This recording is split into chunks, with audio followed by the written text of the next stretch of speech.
नमस्कार दोस्तों, YouTube channel साहित्य अध्ययन पर आपका स्वागत है। और आज हम पढ़ रहे हैं कक्षा 10वीं की MP बोर्ड की कक्षा 10वीं की हिंदी सामान्य यानी कि वासंती बुक से छठवां पाठ सूखी डाली पाठ 6। तो सूखी डाली हम पढ़ने जा रहे हैं आज। और सूखी डाली का सबसे पहले हम देख लेते हैं कि इसके लेखक कौन है। तो इसके लेखक हैं उपेंद्रनाथ अश्क। तो सूखी डाली जो कि एक एकांकी है और इसके राइटर, इसके लेखक हैं उपेंद्रनाथ अश्क। अब एकांकी होता क्या है ये मैं आपको अभी बताऊंगा। ये पाठ का एक प्रारूप है, एक विधा है जिसे एकांकी कहते हैं। जैसे नाटक होते हैं, कहानी होती है, कथा होती है, लघु कथा होती है, कविताएं होती हैं, गज़ल होती हैं, ऐसे ही ये है एकांकी। गद्य की एक विधा है। पद्य और गद्य दो प्रकार के होते हैं। पद्य जिन्हें हम गा सकते हैं, लय लय और ताल के साथ गुनगुना सकते हैं, लयबद्ध होकर बोल सकते हैं कविताओं की तरह। उनमें एक तुक होता है, लय होती है, छंद होते हैं, वो होते हैं पद्य। और जो कहानी होती है, जो बात होती है, जो कहन का तरीका होता है, बोलचाली भाषा होती है, जैसे हम बात कर रहे हैं, मैं बोल रहा हूँ, ये होते हैं गद्य। ठीक है, तो ये गद्य की एक विधा है। ये गीत नहीं है, कविता नहीं है। गीत और कविता पद्य होते हैं। तो ये गद्य की विधा है, गद्य है। इसकी इस विधा को कहते हैं एकांकी। किसे कहते हैं एकांकी, ये मैं आपको बताऊंगा। कहानी क्या होती है, एकांकी क्या होती है, नाटक क्या होता है, लघु कथा क्या होती है, मैं बताऊंगा अभी आपको। पहले हम इसके राइटर उपेंद्रनाथ अश्क का परिचय देख लेते हैं। तो लिखा है उपेंद्रनाथ अश्क, अपनी अपनी पुस्तकों में भी आप देख सकते हैं और यहाँ पर भी आपके सामने जो है मैंने स्क्रीन पर दे दिया है। तो उपेंद्रनाथ अश्क का जन्म 14 दिसंबर सन 1910 ई को पंजाब प्रांत के जालंधर नगर में हुआ था। बहुमुखी प्रतिभा के धनी अश्क जी ने कहानी, उपन्यास, कविता, एकांकी, आलोचना, निबंध आदि विधाओं में उच्च स्तरीय लेखन कर हिंदी साहित्य को समृद्ध किया। तो हमें लेखक के बारे में पता चलता है कि लेखक जो हैं इसके बहुमुखी प्रतिभा के धनी हैं।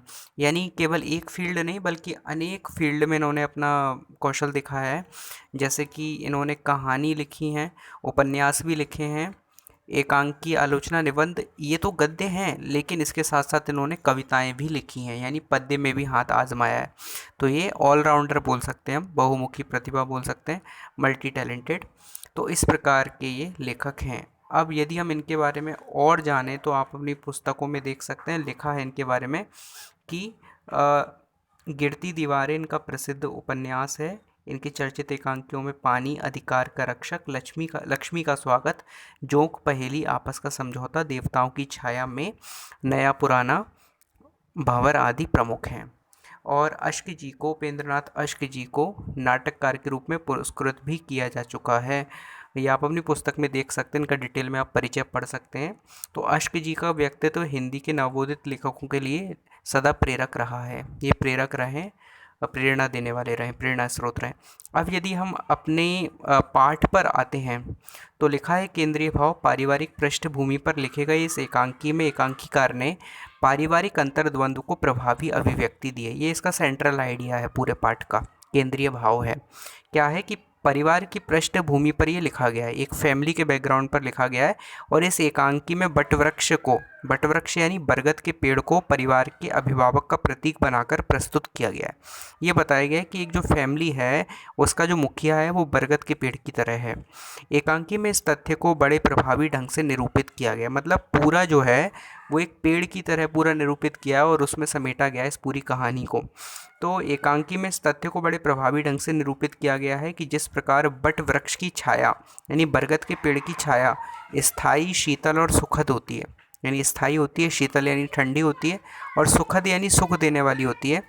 उसी प्रकार संयुक्त परिवार में यानी कि जॉइंट फैमिली में परिवार के मुखिया का संरक्षण सुख और शांति बनाए रखता है। मतलब अगर जॉइंट फैमिली है और उसमें मुखिया नहीं है तो वो बहुत जो फैमिली जो है वो सही नहीं होगी।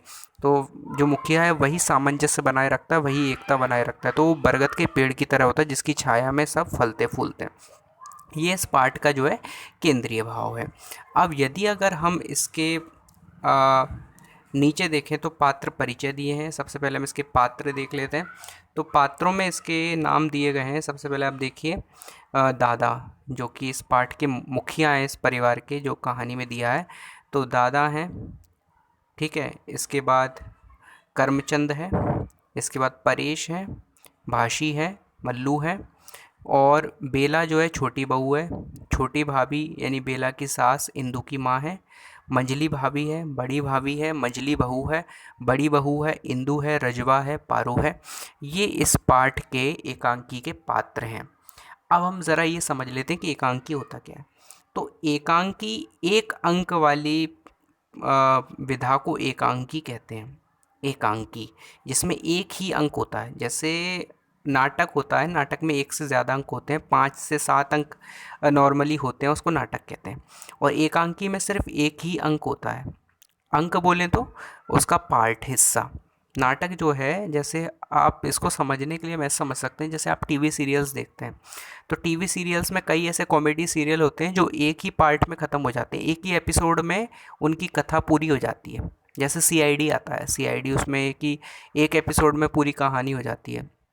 कभी कभी ऐसे सीआईडी वगैरह होते हैं ना, और कुछ जो होते हैं वो थोड़े से लंबे चलते हैं, जैसे कि जो टीवी सीरियल हैं, बहुत सारे टीवी सीरियल हैं, चाहे वो दिया और बाती हो, चाहे वो कोई भी हो, ये रिश्ता क्या कहलाता है, ये जैसे जो लंबे चलते हैं, बहुत सारे एपिसोड्स होते हैं इनमें, 200 300 400 500, तब जाके ये पूरा हो पाता है। अलग अलग जगह की घटना का चित्रण होता है, अलग अलग पात्र होते हैं, पात्रों की संख्या ज़्यादा होती है, तो ये कहलाता है नाटक। ठीक है। अब एकांकी क्या होता है, एकांकी जो है एक ही एपिसोड में ख़त्म हो जाती है, उसकी पूरी स्क्रिप्ट जो होती है इस तरीके से बनाई गई होती है कि एक ही एपिसोड में ख़त्म हो जाए। उसके लिए ज़्यादा जगह भी नहीं जाना पड़ता, उसके लिए स्थान भी एक ही होता है, एक ही फैमिली का, एक ही बंगलों का दृश्य दिखाते हैं, एक ही घर का दृश्य दिखाते हैं, और उसी में पूरी आधे घंटे 1 घंटे का एपिसोड खत्म हो जाता है और कहानी भी पूरी हो जाती है, कंक्लूज़न भी हो जाता है ना। तो ये होता है एकांकी। एकांकी में पात्रों की संख्या भी सीमित होती है। तो ये इस प्रकार से आप समझ सकते हो कि एकांकी और नाटक के बीच का अंतर। ठीक है। तो नाटक में भी एक कथा होती है, कथानक होता है, एकांकी में भी कोई कथानक होता है, लेकिन इनको कहानी नहीं बोल सकते क्योंकि इनमें पात्र होते हैं, इनमें अभिनय किया जा सकता है, इसको रंगमंच पर दिखाया जा सकता है। जबकि कथा यानी कहानी को सुनकर समझा जा सकता है, उसको पर्दे पर नहीं उतारते, उसको पर्दे पर उतारेंगे तो उसमें डायलॉग्स आएंगे। तो नाटक और एकांकी में डायलॉग्स होते हैं, कहानी में डायलॉग्स नहीं, कहानी में ओनली रीडिंग होती है। तो ये कथा यानी कहानी और नाटक और एकांकी के बीच का अंतर था। चलिए अब हम देखते हैं, हमने ये तो समझ लिया कि एकांकी क्या होता है, लेखक का परिचय भी देख लिया। अब हम ज़रा देखते हैं कि इस पाठ का जो है सारांश, यानी कि इस पाठ का जो है समरी क्या है। तो इस पाठ की समरी को देखते हैं। तो इसका सारांश ऐसे होगा कि श्री उपेंद्र नाथ अश्क लिखित एकांकी सूखी डाली एक पारिवारिक सामाजिक एकांकी है। इसमें पारिवारिक जीवन में स्वाभाविक रूप से उभरते हुए द्वंद्वों का प्रभावशाली चित्रण किया गया है। यानी जो उपेंद्र नाथ अश्क जी द्वारा लिखी गई एकांकी है सूखी डाली, वो एक पारिवारिक सामाजिक केंद्रित एकांकी है। इसमें एक परिवार का वर्णन है और वहाँ पे द्वंद्व जो होते हैं, आपसी कलह हैं, एक दूसरे के बीच मनमुटाव हैं, और ये सारी चीज़ों को चित्रण किया गया है कि कैसे वहाँ पर जो छोटी बहू होती है वो जो है पढ़ी लिखी है, और उसके और जो है उनका सामंजस्य एक दूसरे से नहीं बन पाता। इस प्रकार से जॉइंट फैमिली दिखाई गई है वहाँ पे। तो उस जॉइंट फैमिली के अंदर अंतर्द्वंद्वों का चित्रण किया गया है और उनको समेटते हैं किस प्रकार, जो दादा मूलराज होते हैं वो। इस एकांकी में बट वृक्ष का चित्रण प्रतीकात्मक है, प्रतीक तौर पर बट वृक्ष का चित्रण किया गया, बरगद के पेड़ का चित्रण किया गया, उसे अभिभावक रूप में ही चित्रित किया गया है। इसके द्वारा एकांकीकार ने यह सिद्ध करने का प्रयास किया है कि संयुक्त परिवार में अभिभावक की भूमिका सुखद, आनंददायक, प्रगति विधायक एक ऐसे वटवृक्ष की तरह होती है जिसकी छाया स्थायी रूप से शीतल, शांतिमयी और मनमोहक होती है। अब यदि हम इस पाठ को समझने के लिए इसके एकमात्र डायलॉग पर, अगर हम एकमात्र संवाद पर हम गौर करें, तो ये वहाँ एक संवाद है जिसमें ये बताया गया है कि वो दादा जो मूलराज होते हैं वो किसी भी सदस्य को अलग नहीं होने देना चाहते। उनका ये मानना होता है कि जिस प्रकार एक डाल पेड़ से अलग होने के बाद अपना अस्तित्व जो है, अगर अपने अस्तित्व को अलग करना चाहे और डाल जो है अलग होना चाहे पेड़ से, तो वो अधिक समय तक हरी भरी नहीं रह सकती, सूख जाती है। इसीलिए इस पाठ का नाम पड़ा सूखी डाली। तो यदि वो मूल से यानी वृक्ष से अलग हो जाएगी तो वो सूख जाएगी। इसीलिए इस दादा मूलराज चाहते हैं कि जो डाल हैं, सारी डालें यानी सारे जो अंश हैं परिवार के, वो सारे जुड़े रहें। ये जॉइंट फैमिली का एक दृश्य दिखाने का प्रयास किया गया है कि जॉइंट फैमिली कैसे सही रह सकती है। चलिए, तो हमने ये पार्ट को तो समझ लिया है। आप पार्ट को रीड कर सकते हैं अपनी किताब में से। यदि हम रीड करेंगे तो पूरा वीडियो जो है इसी में निकल जाएगा। तो लंबा वीडियो ना करते हुए हम प्रश्नोत्तरों पर आते हैं। पार्ट तो आप रीड कर ही सकते हैं। तो सूखी डाली पाठ के प्रश्नोत्तर किस प्रकार से होंगे? सबसे पहले लघु उत्तरीय प्रश्नोत्तर देखते हैं। तो पहला प्रश्न है, अक्षय वट की डाली सूख जाने से एकांकीकार का क्या आशय है, स्पष्ट कीजिए। तो अक्षय वट की डाली सूख जाने से एकांकीकार का आशय है परिवार के अभिभावक का प्रभुत्व समाप्त हो जाना। ऐसा होने से परिवार का टूटना तय हो जाता है, यानी वो जो डाली है उस पर परिवार का कोई जुड़ाव नहीं रहेगा, अभिभावक का कोई उसमें वो नहीं रहेगा, और वो जो डाली है वो सूख जाएगी उसकी निगरानी के बिना, है ना, ये कहा गया है। और इसके बाद यदि हम दूसरा प्रश्न देखें तो किस कारण से दादाजी पेड़ से किसी डाली का अलग हो जाना पसंद नहीं करते? तो इसका उत्तर होगा चूंकि दादाजी परिवार के अभिभावक हैं, यानी मुखिया हैं, ठीक है, गार्जियन हैं। वे परिवार को एक विशाल और सुखद पेड़ के रूप में देखते हैं। वे पूरी फैमिली को एक पेड़ के रूप में देखते हैं, एक वृक्ष के रूप में देखते हैं। वे परिवार के एक एक सदस्य को पेड़ की एक एक डाली के रूप में देखते समझते हैं। वो समझते हैं कि परिवार का एक एक सदस्य एक एक डाली की तरह है। वो परिवार से जब तक जुड़ा रहेगा तब तक हरा भरा रहेगा, और अलग होते ही, टूटते ही जो है अपनी जो है निजी सत्ता अगर लेना चाहेगा तो वो सूख जाएगा। डाली अधिक समय तक हरी नहीं रहेगी अगर पेड़ से अलग हो गई। इस प्रकार एक अभिभावक की इस सोच के कारण, यानी एक गार्जियन की सोच के कारण, दादाजी पेड़ से किसी डाली का अलग हो जाना पसंद नहीं करते। ये दूसरा प्रश्न है। इसके बाद अगला प्रश्न देखें तो संयुक्त परिवार का प्रतीक प्रस्तुत एकांकी में किसे बताया गया है और क्यों? तो संयुक्त परिवार यानी जॉइंट फैमिली का प्रतीक एकांकी में विशाल बट वृक्ष को बताया गया है। बट यानी बरगद के वृक्ष को बताया गया है। यह इसलिए कि जिस प्रकार बट वृक्ष की छाया स्थायी, शीतल और सुखद होती है, यानी कि जो बरगद के पेड़ की छाया होती है वो स्थायी होती है, हमेशा रहने वाली। यानी बरगद का पेड़ हम जानते हैं बहुत लंबे समय तक जीता है, तो एक तरह से यही परिकल्पना यहाँ पे परिवार के साथ डाली गई है। हजारों वर्ष तक जीता है। कई ऐसे बरगद के पेड़ आज भी देश में हमारे जो जो है कि 5,000 साल पुराने भी हैं, ठीक है। तो वटवृक्ष की छाया शीतल, सुखद और स्थायी होती है, और उसी प्रकार संयुक्त परिवार के मुखिया का संरक्षण भी सुख और शांति बनाए रखता है। यदि परिवार के मुखिया का संरक्षण है तो परिवार को टूटने नहीं देगा। तो इस प्रकार से ये तीनों प्रश्न यहाँ पर पूरे होते हैं। इसके बाद दीर्घ उत्तरीय प्रश्नोत्तर हम देखें तो पहला प्रश्न है दीर्घ में लॉन्ग आंसर टाइप क्वेश्चंस में, सूखी डाली एकांकी का केंद्रीय भाव स्पष्ट कीजिए। तो पारिवारिक पृष्ठभूमि पर लिखे गए इस एकांकी में एकांकीकार ने पारिवारिक अंतर्द्वंद को प्रभावी अभिव्यक्ति दी है। इस एकांकी में वटवृक्ष को परिवार के अभिभावक का प्रतीक बनाकर प्रस्तुत किया गया है। यानी परिवार की पृष्ठभूमि पर लिखी गई इस एकांकी में एकांकीकार ने पारिवारिक यानी परिवार के अंतर्द्वंद को प्रभावी अभिव्यक्ति दी है, और इस एकांकी में वटवृक्ष को परिवार के अभिभावक का प्रतीक बनाकर प्रस्तुत किया है। एकांकी में इस तथ्य को बड़े प्रभावी ढंग से निरूपित किया है कि जिस प्रकार वटवृक्ष की छाया स्थायी, शीतल और सुखद होती है, जिस तरह से बरगद के पेड़ की जो छाया होती है वो स्थायी होती है, शीतल होती है और सुखद होती है, उसी प्रकार संयुक्त परिवार में परिवार के मुखिया का संरक्षण सुख और शांति बनाए रखता है। इस प्रकार से पहला उत्तर। यदि दूसरा उत्तर देखें तो दूसरा प्रश्न है, यदि दादा मूलराज ना होते तो परिवार टूट जाता। इस कथन से आप कहाँ तक सहमत हैं? पर्याप्त कारण बताते हुए स्पष्ट कीजिए।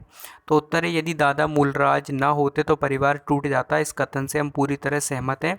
यह इसलिए कि दादा मूलराज संयुक्त परिवार के अभिभावक हैं।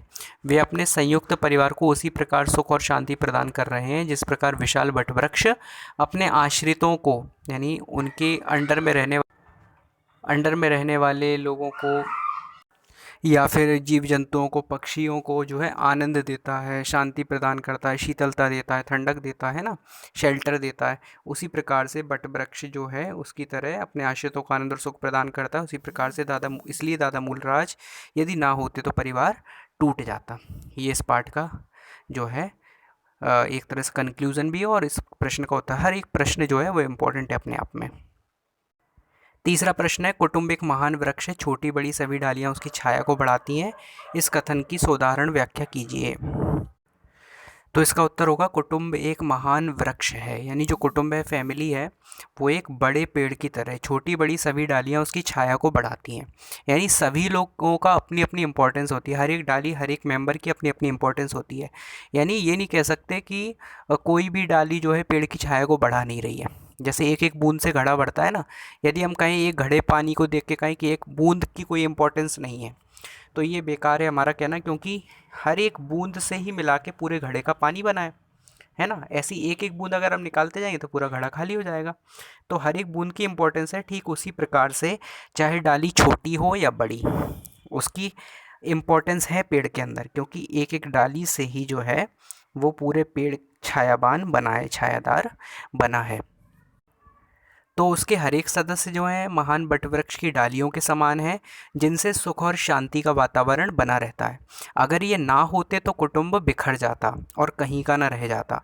चारों ओर अशांति और दुख की लपटें उठने लगती। इस आधार पर यह कहना बिल्कुल ही सत्य है कि कुटुंब एक महान वृक्ष है और छोटी बड़ी सभी डालियाँ उसकी छाया बढ़ाती हैं। तो यह हम उदाहरण से भी, पेड़ के उदाहरण से भी समझ सकते हैं। इसके बाद अगला प्रश्न है, समय की मांग के अनुसार पारिवारिक मान्यताओं को दादाजी किस प्रकार स्वीकृति देते हैं, स्पष्ट कीजिए। तो उत्तर होगा इसका, समय की मांग के अनुसार परिवर्तित पारिवारिक मान्यताओं को दादाजी विशाल वटवृक्ष के रूप में स्वीकृति देते हैं। यानी जो परंपराएं चली आ रही हैं, तो बदले समय के साथ दादाजी जो हैं समय की मांग के अनुसार, कि समय बदल रहा है, उसके अनुसार पारिवारिक मान्यताओं को, परिवार में हर एक के विचार को अपनाकर उनके विचारों को सम्मान देके, ये नहीं कि अपनी परंपराओं को उनके ऊपर थोप कर, ऐसे नहीं, बल्कि हर एक सदस्य की जो भावनाएं हैं, जो विचार हैं, उनको अपनाकर और उनको सुनकर और समय की मांग के अनुसार परिवर्तित करके, यानी बदलाव करके पारिवारिक मान्यताओं को दादाजी विशाल वटवृक्ष के रूप में स्वीकृति देते हैं।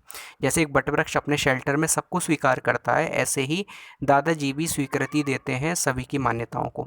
इस स्वीकृति के द्वारा वे परिवर्तित पारिवारिक मान्यताओं को महत्व देते हैं और इस पर दृढ़ भी रहते हैं। इसीलिए वे दृढ़तापूर्वक समझाते हुए इंदु से कहते भी हैं, क्या कहते हैं कि बेटा, यह कुटुंब एक महान वृक्ष है, हम सब इसकी डालियां हैं। डालियां ही डालियों डालियों से ही पेड़ है, और डालियां छोटी हों चाहे बड़ी, सब उसकी छाया को बढ़ाती हैं। मैं नहीं चाहता कि कोई डाली इससे टूटकर पृथक हो जाए, यानी अलग हो जाए। पृथक का मतलब होता है अलग। तो तुम सदैव मेरा कहा मानते रहे हो। बस यही बात मैं कहना चाहता हूँ कि यदि मैंने सुन लिया किसी ने छोटी बहू का निरादर किया है, उसकी हंसी उड़ाई है या उसका समय नष्ट किया है, तो इस घर से मेरा नाता सदा के लिए टूट जाएगा। अब तुम सब जा सकते हो। यानी छोटी बहू की बातों को जो है तवज्जो नहीं दी जा रही थी, वो फैमिली से अलग हो रही थी, वो पुरानी जो मान्यताएं हैं उनके कारण, क्योंकि वो पढ़ी लिखी होकर फैमिली में आई थी। तो उन्होंने उसका सम्मान, छोटी बहू का सम्मान रखने के लिए अपने फैमिली मेम्बर से कहा कि यदि तुम में से किसी ने भी छोटी बहू को परेशान किया तो मैं इस फैमिली से अलग हो जाऊंगा, यदि उसको सम्मान न दिया तो ये उनके विचार थे। इसके बाद ये पाठ आपके समझ आ ही गया होगा प्रश्नोत्तरों के माध्यम से भी। इसके बाद हम देखें तो भाषा अनुशीलन में जो है पहला प्रश्न है, निम्नलिखित शब्दों की संधि करना है। तो स्वधन इच्छा, तो आ और ई का योग हो रहा है इसमें, यहाँ पे गुण संधि हो जाएगी, एक ही मात्रा बन जाएगी स्वेच्छा। स्व यानी अपनी, इच्छा यानी इच्छा, मिलके हो जाएगा स्वेच्छा। गुण संधि है इसमें, गुण स्वर संधि। फिर जगत प्लस ईश, जगत में तापे हलंत है तो व्यंजन है इसमें, और ईश तो हो जाएगा ता का दा बन जाएगा स्वर के मेल से, तो जगदीश, इसमें व्यंजन संधि होगी। ज्ञान धन अर्जन, ना में छोटे आ का स्वर है, अर्जन में छोटे आ का स्वर है, छोटा छोटा मिलके बड़े आ का स्वर बनेगा ज्ञानार्जन, यहाँ पे दीर्घ स्वर संधि है। ऐसे ही सुर धन इंद्र, तो सुर यानी कि देवता, इंद्र यानी स्वामी, मिलके आ और ई के योग से एक ही मात्रा बन जाएगी सुरेंद्र, देवताओं के स्वामी, और यहाँ पे गुण स्वर संधि होगी। परम धन आत्मा, छोटा आ और बड़े आ का मेल होने से भी बड़े आ का स्वर बनेगा परमात्मा, इसमें दीर्घ स्वर संधि होगी।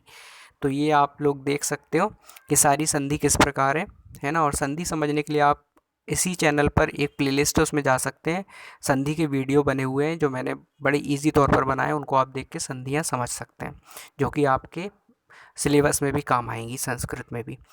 और इसके बाद यदि प्रश्न क्रमांक 2 देखें तो निम्नलिखित शब्दों में से देशज और आगत शब्द छांटना है। जैसे मोढ़े, गंवार, औसुर, कुटुंब, गुसलखाना, गोदाम, खलल, मारोमार, झाड़न। तो इसमें से हमें सबसे पहले देशज शब्द छांटेंगे, जो देशी शब्द हैं उनमें होंगे गंवार, औसुर, कुटुंब, गुसलखाना, झाड़न।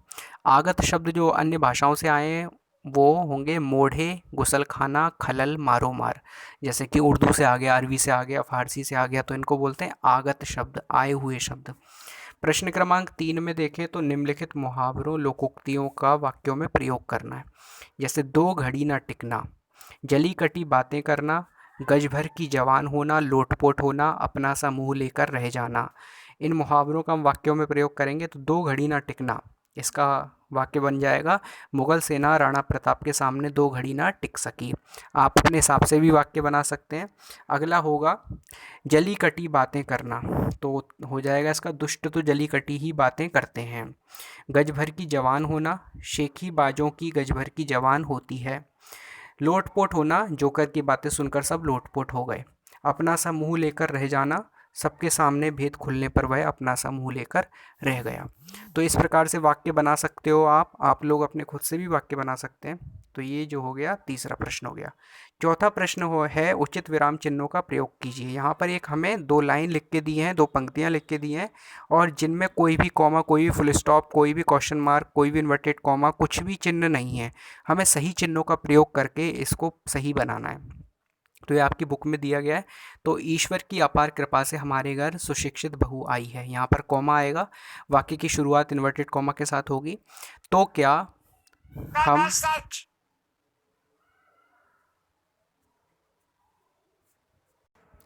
क्या हम अपनी मूर्खता से उसे परेशान कर देंगे?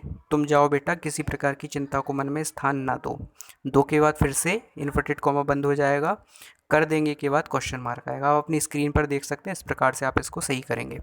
पांचवा प्रश्न है, निम्नलिखित वाक्यों को शुद्ध कीजिए। पहला वाक्य, बड़ी भाभी बुद्धिमान है। दूसरा वाक्य, मेरी केवल मात्र आकांक्षा है कि सब डालियाँ साथ साथ बढ़ें। और तीसरा वाक्य है, इस बात की तनिक थोड़ी भी चिंता ना करो। ये वाक्य, तीनों वाक्य अशुद्ध हैं, हमें इन्हें शुद्ध बनाना है। पहला वाक्य, बड़ी भाभी बुद्धिमान है, तो बड़ी भाभी स्त्रीलिंग है, बुद्धिमान शब्द पुल्लिंग है, तो हो जाएगा बड़ी भाभी बुद्धिमती हैं। दूसरा वाक्य है, मेरी केवल मात्र एक आकांक्षा है, तो केवल भी लगा दिया, मात्र भी लगा दिया, दोनों का एक ही मीनिंग होता है। तो मेरी मात्र आकांक्षा है कि सब डालियाँ साथ साथ बढ़ें, ये सही होगा। तीसरा है, इस बात की तनिक थोड़ी भी चिंता ना करो, तो तनिक और थोड़ी का मीनिंग एक ही होता है, तो ये बन जाएगा सही, इस बात की थोड़ी भी चिंता ना करो। इस प्रकार से ये प्रश्न भी पूरा होता है और ये पाठ के सारे प्रश्न कंप्लीट होते हैं। इसके बाद कुछ क्वेश्चंस और दिए हैं जो कि पाठ के लिए उपयोगी नहीं है, परीक्षा उपयोगी नहीं है, लेकिन आप इनको यदि चाहें तो अपने अध्यापक की सहायता से कर सकते हैं। इस प्रकार ये पाठ जो है यहाँ पर कंप्लीट होता है। अन्य पाठों के वीडियो भी आप चैनल पर देख सकते हैं। कृपया चैनल को सब्सक्राइब ज़रूर करें, जिससे आप लोग जुड़े रहें और आपको उपयोगी वीडियोस मिलते रहें। चैनल से जुड़े रहें, अपना सहयोग देते रहें। बहुत बहुत धन्यवाद। Thank you so much.